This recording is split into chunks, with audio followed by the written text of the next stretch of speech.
Hello everyone, welcome back. Today's lecture is all about SCADA and its applications and an introduction to the SCADA systems.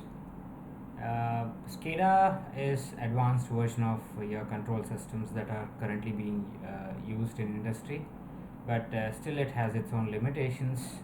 Let us go to the deeper part of it. So the outline of the lecture would include an example that is all about a power system control and operation, like from generation to distribution, how it can control the complete network of the power system operation, and then fundamentals of SCADA architecture and components, and then SCADA system functions and some functional and non-functional aspects of a SCADA system. So let us look into this example. This example got a purpose in it. The main purpose of the SCADA in this power system is like system-wide monitoring and planning for distribution and optimizing for reliable, cost-effective operation of a power system. That is basically a power plant. So it has a time scale that varies from seconds to hours because distribution is generally that happens in a fraction of a second. So if you could just check the figure, it has a few things. One is your operator station, where operator can control some real-time units. Those are RTUs through the modems and the communication network devices. You have a substation automation, and then you have what you call a network-based automation, that is in the advanced operator stations. You can just control all this stuff using a simple a SCADA network layer. So the cycle happens in this way. You have some problem, that is emergency, which can be altered and then get back to the normal, or you can go to the restorative process. So this process is generally controlled by a supervisory and control and data acquisition system, that is SCADA. Let us have the fundamentals of this particular system. So in this power control system, we have three functional groups, that is business management, which is the top part of it, and then energy management, which will regulate the energy flow, and then generation management. So all these functional groups works under a common platform called as SCADA. So what is the SCADA? SCADA is an abbreviation for supervisory control and data acquisition system, that has the capability of collecting the measurements and data from various processes, and then remotely intervene into the process, and then get the data update on it, and then it is a centralized platform to control all these stipulated processes in an industrial environment. It has the concept of distributed IOs. That means your input and output devices and the sensory interfaces to your control system is completely distributed. That means you have a typical distributed IO system that is attached with what you call the control part. For example, in case of an apparel manufacturing industry, you want to control a particular sewing machine or a typical weaving machine. So all the control parameters, for example, that varies from the string length, the thread tension, and then the sequence of the stitching process, etc. All these things are measured by sensors, and these sensors are distributed. So it has a wide range of applications in case of gas, oil productions, pipelines, and then chemical industry, pharmaceutical industry, water, railways, transports, and then whatnot. It is into the nuclear power production, and then hydro generation plants, etc. So because of its wide range of applications, it is accepted worldwide, and it has a huge network for problem solving and then advances. So let us move on to the next part that deals with the control system. So control system is the control system, and the control room has a typical layout where you can visualize different control schemes that are available on the display units. You have a centralized computer units that control individual processes and all. It is not less than a sort of satellite launching station form of theme that exists in most of the top end SCADA based control systems or control room. So what can be controlled by this SCADA? As the name states, it can supervise and control, and as well as it can have it has the capability of data acquisition. So it can control typically any tap changes. In case of an electrical system, it can control your motors, it can control your reactors, it can control your generators, it can control your what do you call, any typical activators that has a connection in terms of the distributed IO. And most of these connection control part would be sequential in nature. That means it follows a sequential control strategy in order to control any typical high-end devices. So let us move on to the next part. A typical SCADA architecture, if you could visualize in the screen, it got a typical RTUs. Those are called as real-time units or remote terminal units. They have an interface of a communication in the front end that is laid on a LAN cable. Why this dual LAN cable that does exist is it's a redundant system. That means if one network fails, other network comes into action. It has some typical communication server. Whatever the sensory data values that are obtained by this real-time or remote terminal units, they are captured onto the communication server. So this communication server has the capability to only transfer and store the data that has to be visualized on this HMIs. So HMI stands for human machine interfaces. They are in certain cases they are called as MMIs, so machine interfaces. And you have an application server that centralizes all the data of these RTUs onto an application server. This server will project onto the business level. So that means you have local end control and then a communication server that transfers all these data to a centralized unit. And then you have some typical map board controller. Map board controllers are utilized only in advanced SCADA systems, but not on regular SCADA systems. The fundamental part is, if any of these things fails, this map based control action will be transferred onto this RT unit for controlling the field devices. So the reference is mentioned here, you can have a look of this.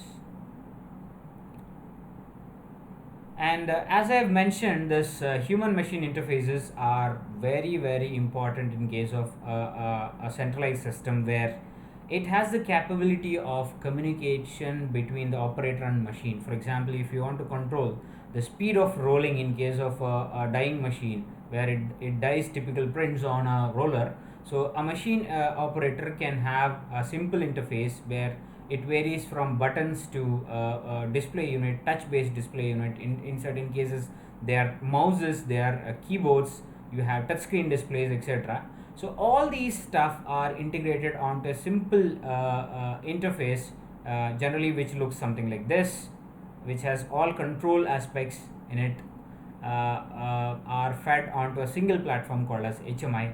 HMIs are like as shown in the previous figure. So HMIs will give an input to the RTUs through the network, or maybe in certain cases these HMIs are directly interfaced with RTUs depending upon the type of logic that is applied. So the output part that would include your screen, some audios, alarms, printouts, mimic boards, all these stuff will be the output that can be obtained from the HMIs. So the biggest drawback or the weak link in case of HMI is it has a huge information. There is a high probability of misinterpretation without proper training. So the operator has to be trained initially in order to interact with the HMI, and he can also control the typical control process. So looking to the second part or second important component, that is application server. So the application server will provide a platform for computing the SCADA systems that would include real-time databases, historical databases, and in case of, for example, energy management applications, etc., that is state estimation, like your optimization part, stability of voltages. In certain cases like distribution management, that would include like which typical transformer got failed in which area, so that we can immediately start the rescue machine. Or in case of an apparel manufacturing industry or a typical chemical manufacturing industry, that varies from control of your production rate or state estimation of the input that is being fed to a machine, etc. All these things are included in case of an application server. But these application servers have always are generally they are authenticated, because application servers holds the majority of data, so they are generally authenticated by 3 or 4 level authentication that varies based on the typical process. For example, in a chemical industry, if you are processing a batch or that worth around a crore, maybe like 50 to 60 lakh rupees. So in that cases, if a simple layman operates these typical application layers, that would cause a huge production loss. So generally, these application servers are used for tracking and control all these intelligent concepts that executes in case of application servers. So let us move on to the next part. So system configuration servers will allow a typical things that would include data engineering. So data engineering is all about how you process your data for the storage. So data engineering in case of SCADA system will give you manual data entry or maybe a automated data entry into the database.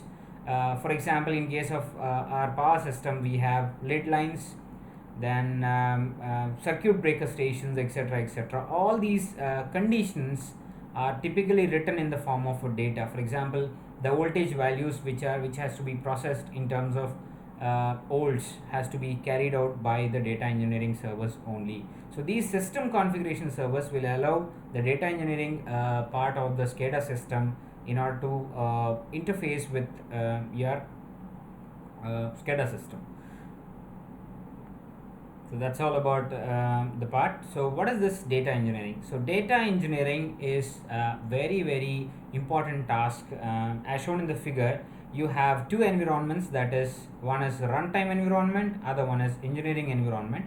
So let us talk about engineering environment in this case. So you have some sensory data or any typical data that is processed by your system or a controller like PLC.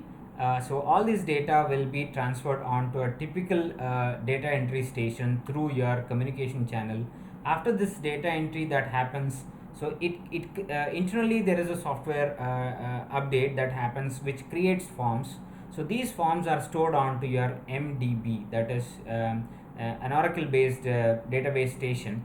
So that database station will provide the data onto your data loading. So that data loading happens in a runtime environment. That means he can develop any application or a front-end application which has to be transferred onto your runtime application. For example, I want 5 buttons to control 3 motors.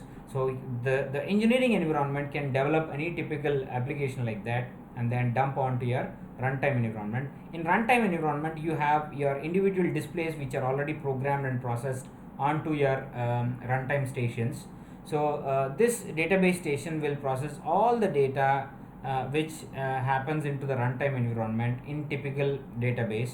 So this database that would include some picture generations and picture files, etc., and which are used for like clicking your typical control system. So in certain cases you have some customer data sources. For example, typical design print is required for printing up something on the fabric. So that is your customer data source, which has to be dumped onto the main database station. So this database station will update the runtime environment so that the runtime environment will process the same. So let us move on to the next part. So in case of data engineering application, we have seen it. So the front end of the graphical editor will look something like this. That means in the graphical editor, the engineering expert or the engineering person, he can update the graphical forms of it. For example, in this case you can see some voltage and the amperage values which are given. So all these values are processed by this engineering environment technician or an engineer onto your front end application, which looks more like this. So the graphical editor is used for editing up all this stuff and then dumping into your runtime environment. So let us move on to the next part. So what are these communication servers are meant for? In the previous part, in the block diagram, I have mentioned some communication servers which are used for transfer of data. So this not only transfer of data, control also is possible in case of communication servers. They act as bridge between your end devices and the user application, so that sitting in a simple room, a person who is having a simple PC can control the data that is related with the real-time units. So it happens in two cases. One is online and offline. So the communication happens in online, which is generally recorded by our servers, that the servers which are already mentioned in the previous example, that is these servers. For example, I want to control something using this runtime environment. So that has to be that has to travel all the way to this database station only through communication servers. So the communication servers are very much responsible for control centers. They use typical protocols that depends upon the type of requirement based on cost, and then speed are the two terms which will decide these communication servers. So you want a better control within a very short span in terms of nanoseconds or milliseconds. So the communication servers has to be typically very fast. And in case of communication front end, it manages all the field devices. For example, a pressure control valve that will feed the steam for creating what you call steam based reactor application. So all these real-time units are communicated to this typical device like this. So it manages all the field devices, and it supports very wide range of protocols that can be interfaced with this. Generally these things comes in terms of stacks, so that all the stacks can be arranged all together. For example, 10 sensors can be stacked up into one simple stack and then inserted into this communication front-end device. So the main thing that happens in this case is it will create a pool of events, and it provides all the message queues onto your front-end application that is in the runtime. Coming to the typical and then very crucial part, which is RTU. So RTU stands for, as I said, remote terminal unit, or in general real-time processing unit.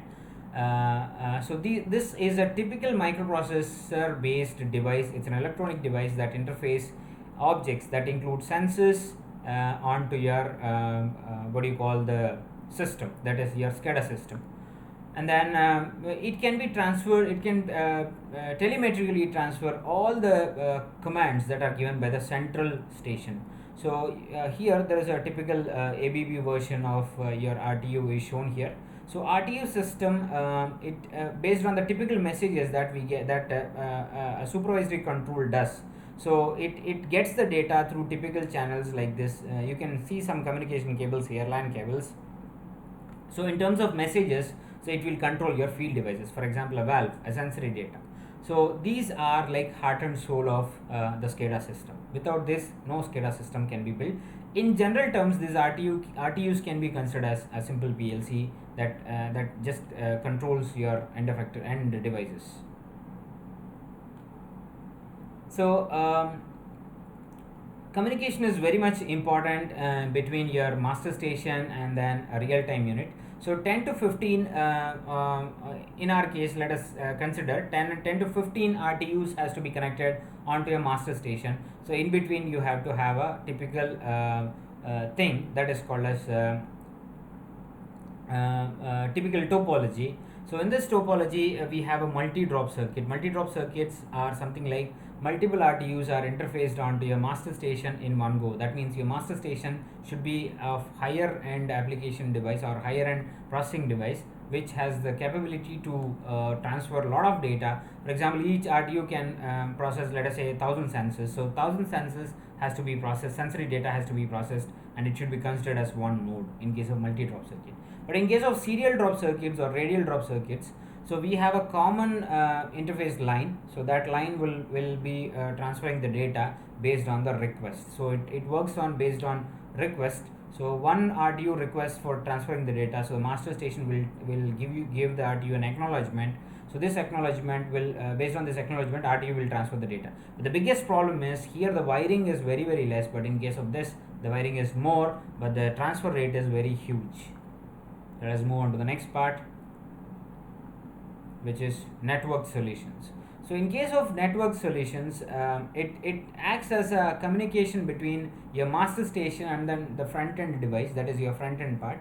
So for example, your master station has to be interfaced with your centralized station. So the master station will transfer the data using a WAN network, that is wide area network. Through a router, this router switch will transfer the data onto individual devices. That means, for example, 10 plants are there side by side, and you want to control or just have a look of one particular machine. In that case, master station will get all the data from RTUs will transfer the data onto master station. Master station will communicate with the typical routers onto your IEDs. IEDs are basically your front end devices. It could be a typical HMI or a simple PC. So let us move on to the next part. So it has some typical communication principles that happens in between your RTUs and then your the front end devices. The front end communication requests data periodically. That means it requests the data every 2 to 4 times or 10 times, or based on the time sequence that is given. So these are real time data. So you have some minute communication gap, but cyclic pooling is very much adapted by most of the industrial companies, industrial sector based companies, for transferring the data. But the biggest problem in this case is like if it goes on requesting, there would be some communication drop. In certain cases, these continuous requests will act as fail safe. So that's the biggest advantage of cyclic pooling. Cyclic pooling will vary from like 10 to 15 seconds. In certain cases, it will be very less based on the type of processor or the RTU or a master control you use. So the second part is report execution. So every process, for example, in case of batch process, you add 10 chemicals together or 10 chemicals at individual time instances, and then you add some solvent and then stir it for certain particular time. So each and every process has to be monitored, because in pharmaceutical companies, what they follow is they follow some regulations given by some regulatory authority, for example FDA. So FDA will look into all these aspects in case which are executed in the reports as a report. So this real-time report creation is very much required in case of industries like pharmaceutical or chemical, where the process is very crucial. For example, certain chemicals will react within a fraction of seconds. So all these things are monitored by your master control, and then master control will create the data pooling. After creating the data pooling, your central server will create a report of all these things. So any typical change in the value of RTU will be noted in this. So balanced protocols are outdated, but it based on the request and send based policy. So in your report execution, you want anything about the live data. So from there will be a request that is polled in the front end, and then after that it will be transferred onto your RTU. RTU will respond in that case whenever the polling happens. But the biggest problem is these are outdated now. Now everything has become real time. So the communication principles, cyclic pooling and the report by exception are two things which are very crucial. So let us move on to the next part. So we have a wide range of networks that are used in case of a SCADA system that vary from WAN, and we have fiber optic networks in certain cases where ionization is not a biggest problem. So there we can use a wireless radio and satellite networks for data transfer. But this is like a huge part. Like this is looked into the outer part of the thing. But when it comes to the internal part, for example, data transfer has to be happened between your RTU and the master control or the master unit. So these typical protocols are being under utilization. Now, DNPs are specifically designed for SCADA system. That means they are designed in between your real-time unit and your end effector device or end device. These are used very much prominent in these following countries that varies from Australia, South America, and then America. Even in India, these are very much prominent nowadays. Almost all pharmaceutical industries have adopted this RTU and IED based DNP. So DNP systems are very much utilized nowadays. They have become most common network protocols that are used in SCADA system. So it is an open standard. It is not owned by any typical organization. All vendors can utilize it. It is like an open source.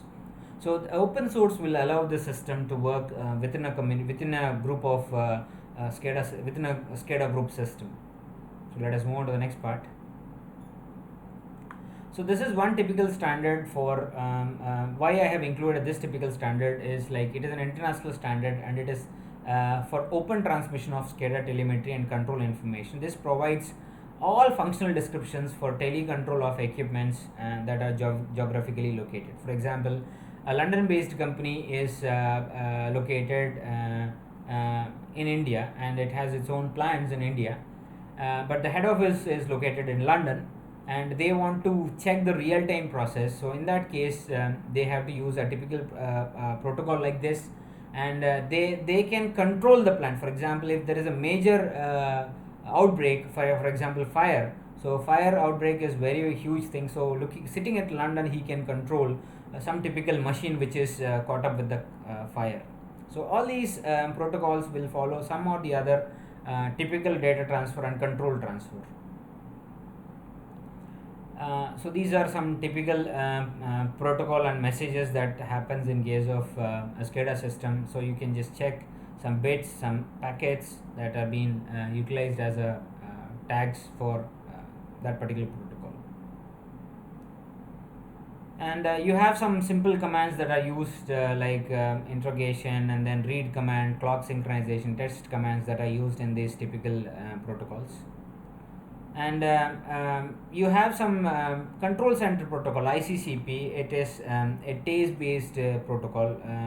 It enables the exchange of data between like some measurements, time tagging, etc., etc. So it is completely based on MMS. You can just have a look of this. So you have control center 1 and control center 2. All these data, both the data has to be synchronized. So they have a taste-based protocol. So this taste-based protocol will transfer the data. So Siemens is one big thing which uses a taste-based protocols earlier, but it is not into that anymore. So some typical protocol is shown here. So these protocols will be like more or less utilized in case of what you call SCADA systems that are very much distributed in nature. It looks more like your previous block diagram, but if you could just check, you have a logical device and a logical node and functional constraints. You have some data and what attribute it got. So the data sequence is from logical device to the attribute what you have made.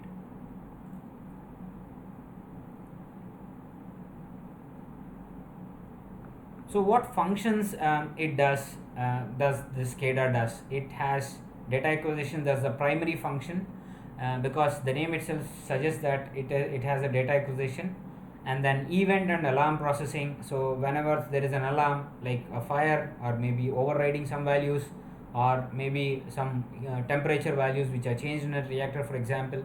So all these events are processed by the SCADA system. It has a capability of controlling some capacitors, reactors, switching devices, then generation exciters, data storage, archiving, and analysis. All these things are done by the SCADA system.